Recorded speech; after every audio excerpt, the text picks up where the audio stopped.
so much. On that video I posted a few days ago, someone left a comment on it asking for my Navia build for my Spiral Abyss team, so I thought I'd go ahead and show you all of my favorite teams and some of their builds that I like to run. So I'm gonna start out with that Navia team. So here's her stats. I've got a really nice crit ratio, not a lot of energy recharge, but that's okay because she doesn't use a ton of energy. I got super lucky and pulled a verdict, so I'm using that on her. I'm running a 4-piece golden troop. Sorry, my mini fridge just turned on and made some buzzing sound, so I had to turn it off real quick. Okay, so here is the flower and the feather. These sands. This isn't a really good piece, but it's one of the only attack sands that I have that has good stats, or at least crit rate damage. So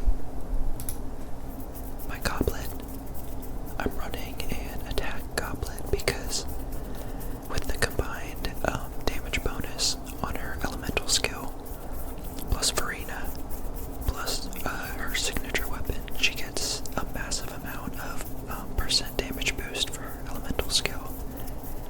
And at a certain point, you get diminishing returns. And actually, an attack goblet will do more damage than the percent goblet, since she already has so much damage percent from other sources. And this is her circlet. I really love this circlet. 30% crit damage and 31% crit rate. That's like a 90% crit value circlet. She's at C0. And here are her talents. And my Zhongli. Here are his stats. He's built mainly as a shield bot, so he doesn't have a ton of damage, but he is running 4-piece tenacity with all HP pieces.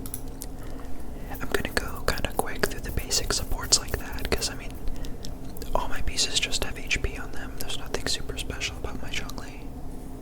He's at C0.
damage.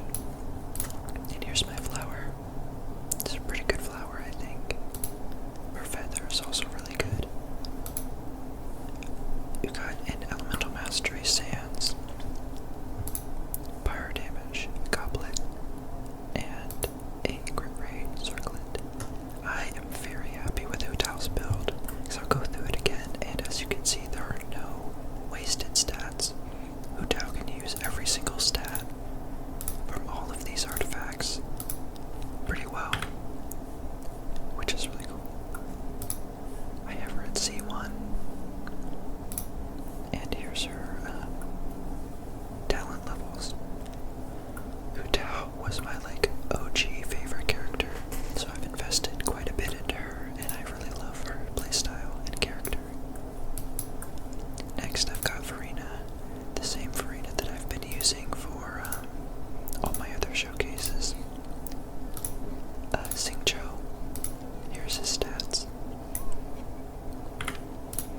Using a sack sword R5. And I forgot to show you guys Raiden's artifacts, but I use the exact same ones on Xingqiu as I do for Raiden. I just swap them around when I play that character. So here's the feather, the flower, the feather. I'm using an energy recharge sands, hydro damage goblet, and a crit rate circlet.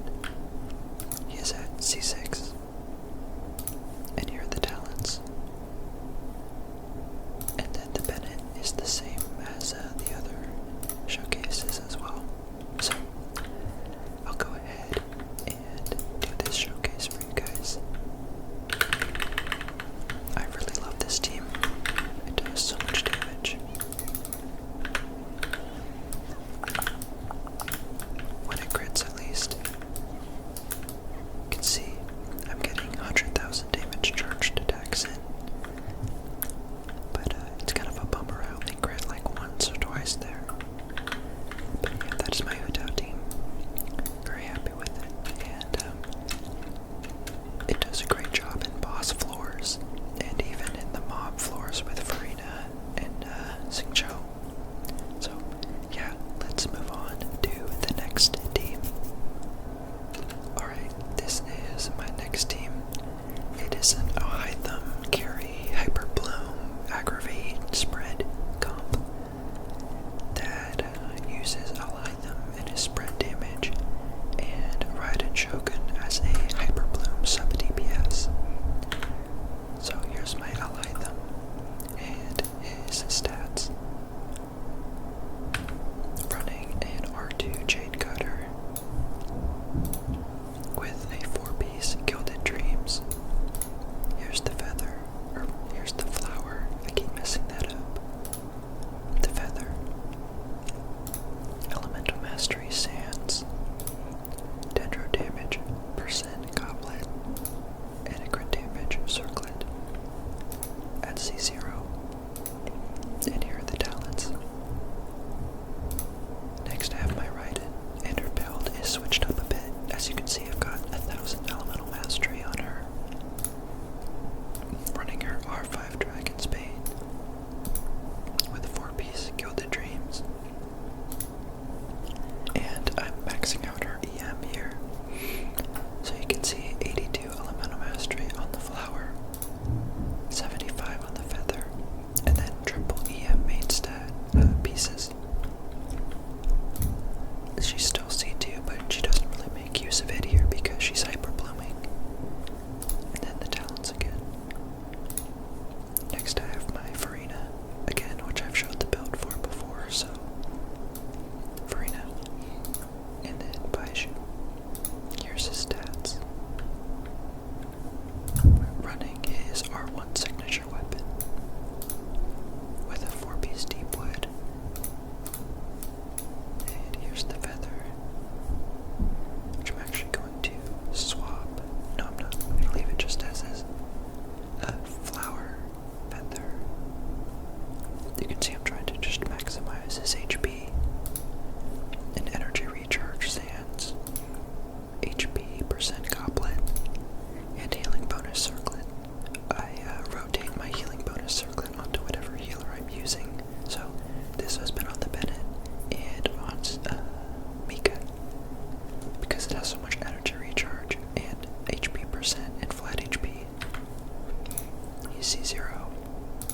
is her stats. She's running an R2 Wave Breakers with a 2-piece Glad, 2-piece Shimenawa for maximum attack, and an energy recharge Sands. I'm mostly maximizing her attack in this build just to get, the biggest damage buff possible at C0. And then here are her talents. Same for Reyna again. And Jean. And here is Jean's stat page. Running the Skyward Blade for energy recharge. With 4-piece Viridescent to swirl cryo. With a little bit of crit rate and crit damage just to do a little bit of damage. She is C1. And here are the talents. Jean works really well in this team because she can both do the swirl for Viridescent Venerer and full heal your team, which is really nice.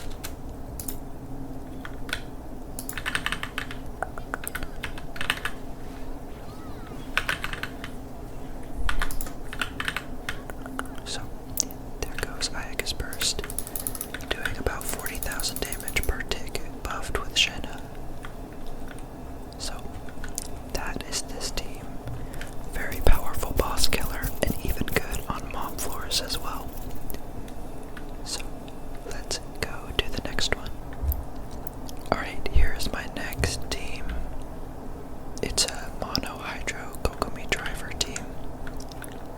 And here's the build. Here's the Kokomi and her stats. She's running R1 Moonglow with Ocean Hued Clam.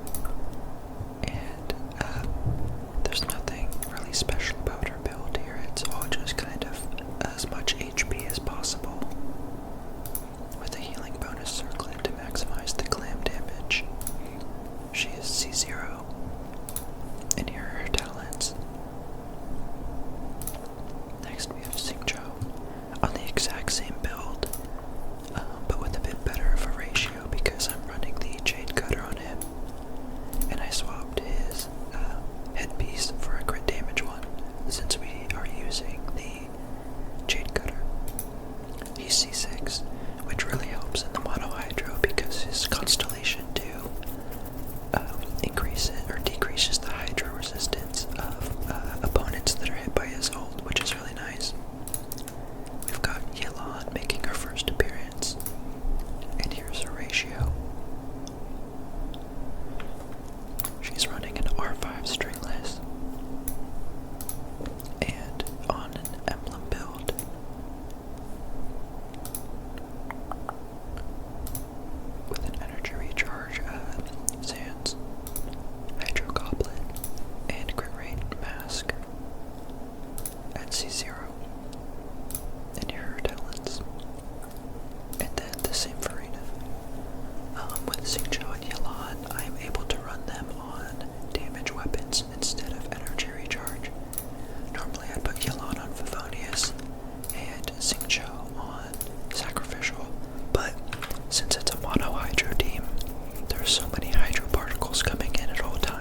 is golden